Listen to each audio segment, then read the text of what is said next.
Pride and Prejudice, Chapter 27.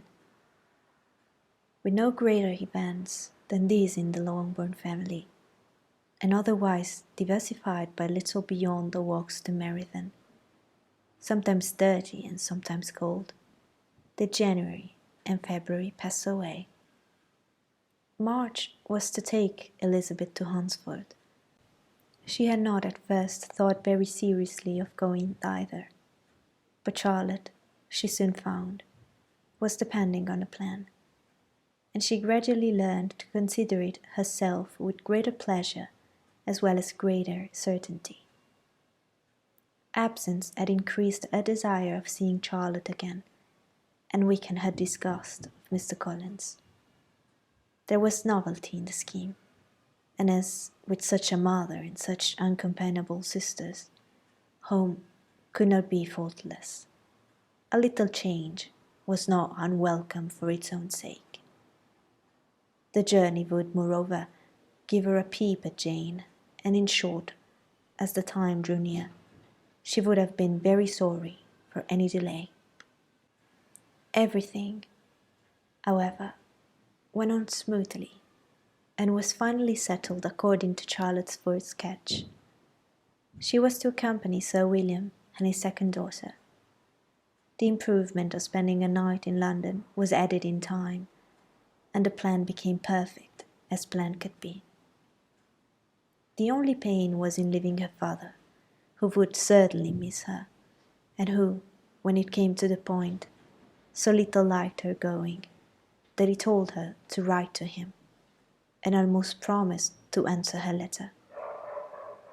The farewell between herself and Mr. Wickham was perfectly friendly, on his side even more.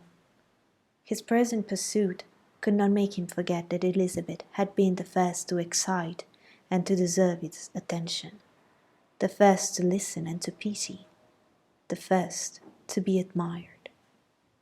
And in his manner of bidding her adieu, wishing her every enjoyment, reminding her of what she was to expect in Lady Catherine de Bourgh, and trusting their opinion of her, their opinion of everybody, would always coincide, there was a solicitude, an interest which she felt must ever attach her to him with a most sincere regard.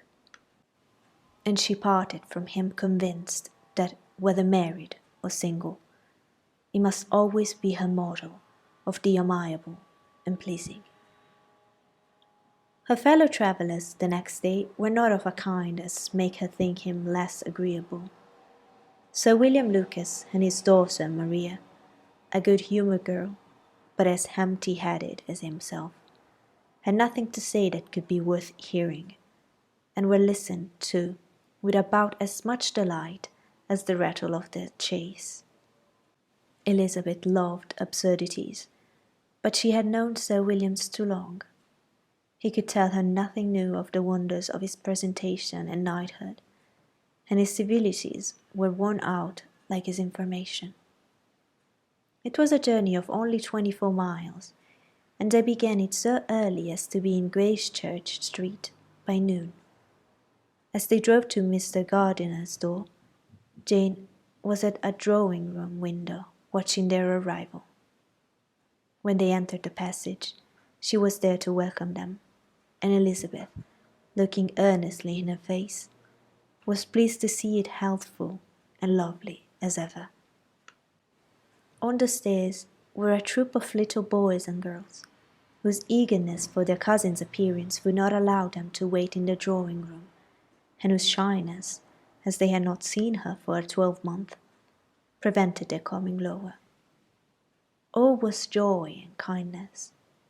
The day passed most pleasantly away, the morning in bustle and shopping, and the evening at one of the theatres. Elizabeth then contrived to sit by her aunt.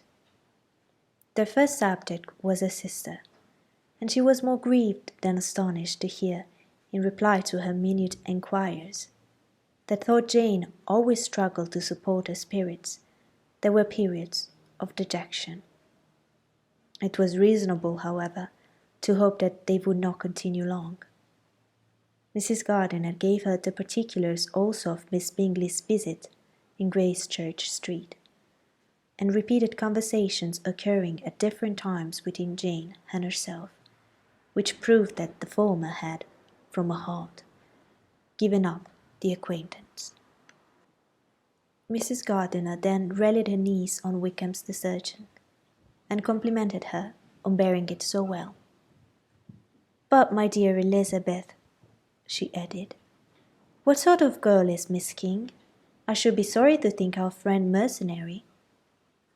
"Pray, my dear aunt, what is the difference in matrimonial affairs between the mercenary and the prudent motive? Where does discretion end and avarice begin? Last Christmas you were afraid of his marrying me, because it would be imprudent, and now, because he's trying to get a girl with only £10,000, you want to find out that he's a mercenary." "If you will only tell me what sort of girl Miss King is, I shall know what to think." "She is a very good kind of girl, I believe. I know no harm of her."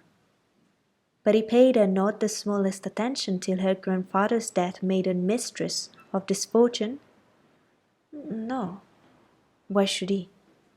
If it were not allowable for him to gain my affections because I had no money, what occasion could there be for making love to a girl whom he did not care about, and who was equally poor? But there seems indelicacy in directing his attentions towards her so soon after this event.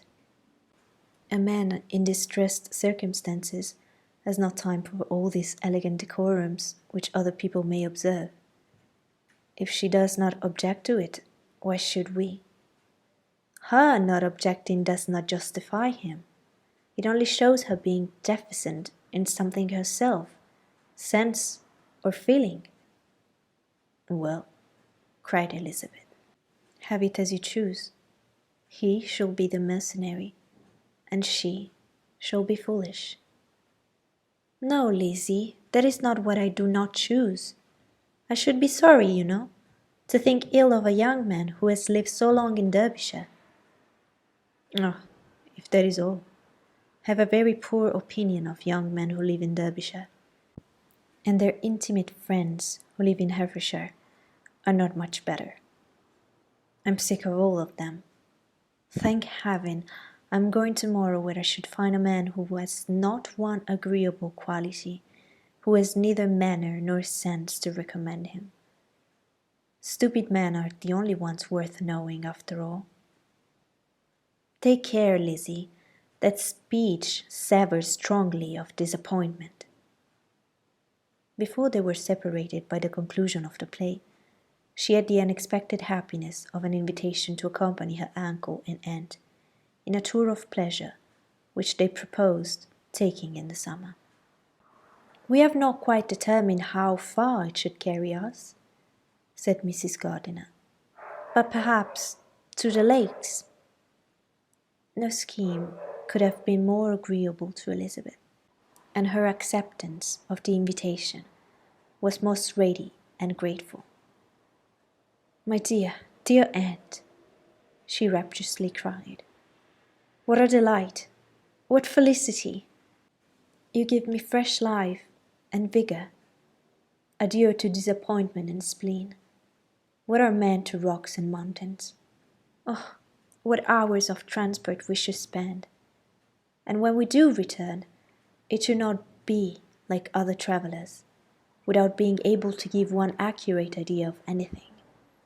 We will know where we have gone. We will recollect what we have seen. Lakes, mountains, and rivers should not be jumbled together in our imaginations, nor, when we attempt to describe any particular scene, will we begin quarrelling about its relative situation. Let our first effusions be less insupportable than those of the generality of travellers."